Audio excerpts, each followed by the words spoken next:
Hello everyone, my name is Joanna Sotelo and welcome to my video presentation on the Instilment of Moral Reasoning. This research study used an integrative approach to studying parents' contribution to their child's moral reasoning competencies. Before we go into all else, I would really like to give you some background information of what parenting styles are and what they look like. So first off, on the bottom to the right, we have the neglectful parent. This parent is uninvolved, provides no support to their child, and provides no discipline to their child. Thankfully, we have services like DCS and other child welfare programs that reach out and intervene with these children. Moving on, we have on the left side of the parenting spectrum the permissive parent. The permissive parent is very high in support toward their child, but provides little to no discipline. On the opposite side of the spectrum, we have the authoritarian parent, who provides little to no support and provides an overload of discipline. And right in the middle, we have the authoritative parent, who is high on support and high in discipline. This parent is basically what they call best of both worlds. They're very balanced and centered, and many research has demonstrated that this parenting style has the best outcome for children. And for morality, we have our 3-stage, 6-leveled morality competencies designed by Kohlberg. Here we see the pre-conventional, the conventional, and the post-conventional. Today we will be highlighting conventional and post-conventional just because the pre-conventional we see moral competencies in children from birth to 7 to 8 years old, and then the conventional we see that most of our teenagers and adults are in that range, and then only about 15 to 20% of a population is able to reach the post-conventional.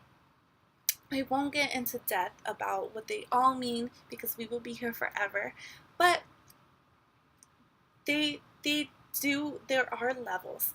So the first, second, and the third, and the 6 levels really demonstrate the moral reasoning competencies. We know a little bit about that background.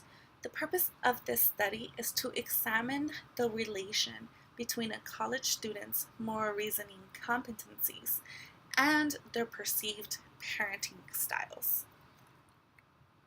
So hopefully with this research study, we obtain data that provide us insights to help us further understand daughters and sons' perceived parenting interactions and the relation to their moral reasoning competencies. So the reason why we say perceived is because unfortunately in this study, I was unable to obtain child participants. Other scholars who study this relation obtain child participants, and they're able to record the moral reasoning competencies development as it's happening. However, we will only be looking at the end of the spectrum once majority of the development has completed, and we will only be able to measure the perceived, what the participant believes, what they remember, how they understood their parents' interactions. And hopefully we can compare to those studies that do study moral reasoning development over time, whereas we will be studying how that person perceives it, understands it. And hopefully it will also provide us with more insights about the cognitions that contribute to moral reasoning development, again, towards that end of the age spectrum. And hopefully if this lets us know, hey, it does matter. These interactions do matter. They really contribute to the child's moral reasoning abilities. Hopefully it provides us with insights of how to develop interventions that will ensure more positive effects on children, particularly on those child welfare and in any family setting. So the literature lets us know that the development of moral reasoning does not happen on its own. We use the zone of proximal development to demonstrate to us that moral reasoning is learned. We see here in the center to the left that what the child or individual is able to do on their own is very little compared to the big circle. Whereas the second shell of that circle is what that child or individual is able to do with some help of an adult or older individual. And then the outermost shell, that's the shell where the child will not be able to perform that task with or without the help. But with the help of an adult, they'll eventually get there. And that's the idea that brings back to the development of moral reasoning. Many scholars believe that through this design, parents can help contribute to embed higher moral reasoning abilities to their child. And then we also see the idea of prohibitive moral reasoning. Prohibitive moral reasoning is the idea that is embedded to a child to behave not in the sense of a conventional stage. It's more in terms of they know that breaking the law is not right. So it's prohibitive. Their behavior is prohibitive of breaking the law. There's a lot of background information of just this concept alone, but we see through research that warmer parenting styles with discipline, the authoritative parenting, really influences high prohibitive moral reasoning in their children. We also see that authoritative parenting style provides more adaptive versus maladaptive moral reasoning.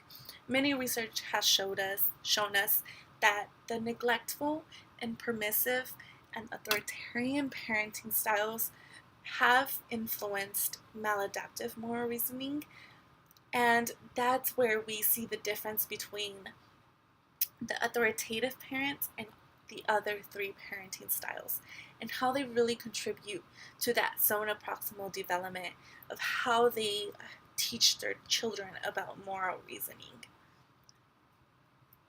So for this study, for myself to study the relation, I obtained the moral competence test, and I developed my own parental influence survey, and we obtained 50 college-aged ASU students. We have here all the data, the completed data, that we obtained 39 female, which obtained of 78% of the population, and 11 male, which turned out to be 22%. And then as far as age, again, we did the college student range, which is 18 to 24, and our mean age was 22 years of age. And as far as ethnicity, we obtained Hispanic, African American, no Asian, Caucasian, Native American participants. As you can see, 40% of our population was Hispanic, 18 was African American, 38 was Caucasian, and 4% was Native American. And then I also looked at another factor, which was discipline.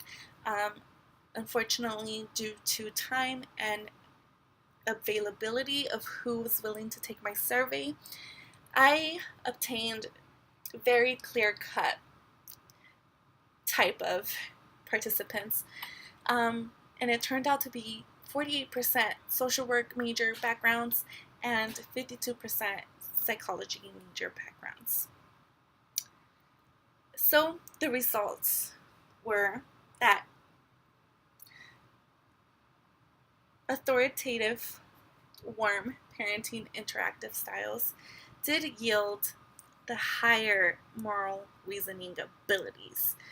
Here we see from 0 to 0.5, we see the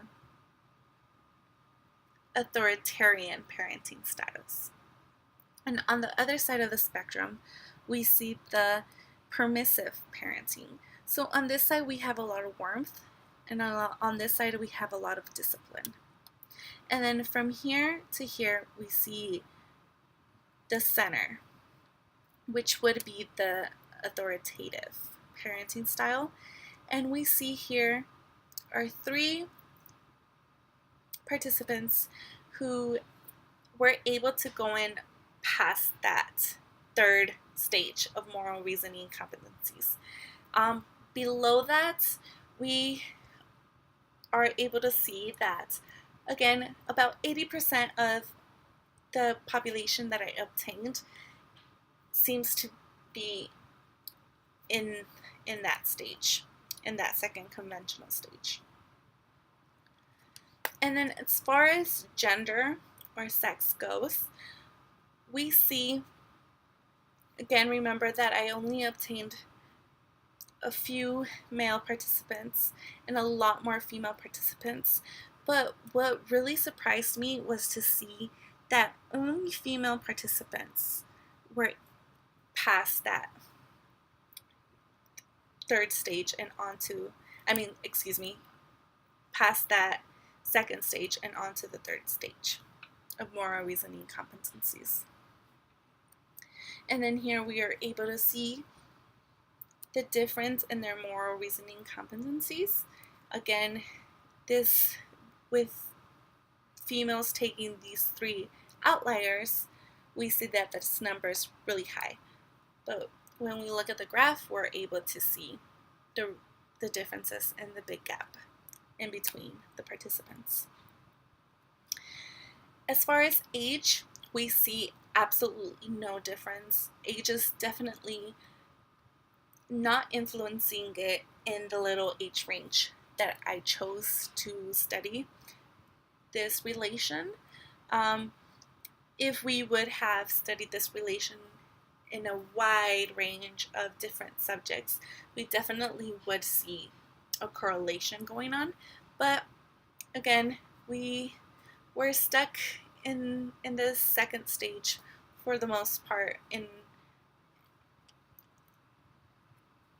And I was also very intrigued in finding out if ethnicity had anything to do with moral reasoning competencies. So again, no significant results. We see that, all our ethnicities are demonstrating to be, again, in that 2nd stage of moral reasoning competencies. And then we see here, as far as parenting styles go, we see that parenting styles are not really different in different ethnicities. We do see both permissive, authoritarian, and authoritative parenting styles in all ethnicities. And this is where we see the moral reasoning competencies and ethnicity. We do have here that Hispanic and Latino background has the 3 outliers who made it past the 2nd stage. But in terms of when we consider sample size, it's not significant enough because the population that was obtained was not representative enough to really look in deeper into what's going on as far as ethnicity influencing higher moral reasoning competencies. So since I obtained a very clear-cut discipline sample, I decided to examine this as well. So here on the left side, we see the relation of the difference in between social workers and psychologists and their experiences with their parents' interactions. And we see here that social workers seem to have received or experienced very in that range of authoritarian parents who are higher in the discipline and a little bit lower on the support. And we also see that the psychology backgrounds obtains or experienced very authoritative parenting styles. They're right in the cut. They experience balanced discipline and balanced support. And as far as moral reasoning competencies, this surprised me a lot to have seen that an authoritarian experience can influence a higher morality level, because every research study out there is telling us that the authoritative parenting style is influencing higher moral reasoning competencies. So I was like, I need to look deeper into this, and maybe it's an idea for another student or for myself to research in the future. But then I remembered that the 3 outliers that we had that made it to the 3rd stage were based off on gender, if we remember. So I took them out of the graph, and again we see pretty much the same results. Social workers experienced authoritarian parenting styles, and then the psychology background experienced more authoritative parenting styles. And we see that this graph changes. And from this graph, I thought this was a pretty dramatic change. So I looked deeper into it to see if there was really going to be a difference in whether the experiences we obtained from our parents or our moral reasoning abilities influence what career we choose or what field we choose. So I put it out in a scat plot, and it looks like there is no difference. That's why I was getting this number telling me it's not significant. Whereas over here, it's almost significant. Just we do confirm the hypothesis. Authoritative parenting did yield higher moral reasoning competencies in my research study. We also see that the results relate to major theories in psychology and family and human development through the parenting styles, specifically the authoritative parenting, with that result of it yielding higher moral reasoning competencies. However, I did not see what I was expecting as far as lower moral reasoning abilities in individuals who experience permissive and authoritarian parenting styles.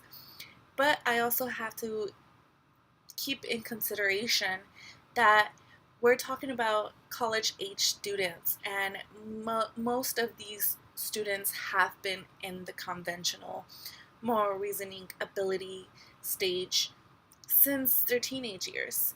So how it relates is a lot more complicated than a research study can really reveal. Sometimes we have to look deeper than that, and hopefully in the future we will continue to unravel this information. The most surprising to me in this study was participants' choice of major and its possible relation to their moral reasoning competencies. When I saw that the significant value was almost significant, it was insane to me because I thought that I had found something in my little research sample that I wouldn't have if I obtained a really randomized sample. But I definitely believe that we should keep looking into that relation in the future to see if it was a coincidence or what's really going on there. And the obvious limitations of my study were the discipline sample. I obtained basically half and half of social work and psychology majors, and I really wish that I would have obtained a wider variety of disciplines in my research study. And definitely the college student age sample. I only obtained a few 18 and 19-year-old participants because of the reason of the participants being collected in upperclassmen, courses. But in the future, that's definitely something that I would change. I would make the survey available online so that I can get it out to a bigger variety of individuals instead of just what's accessible to me throughout the day, and people who are willing to sit down and complete a survey. Thank you so much for watching.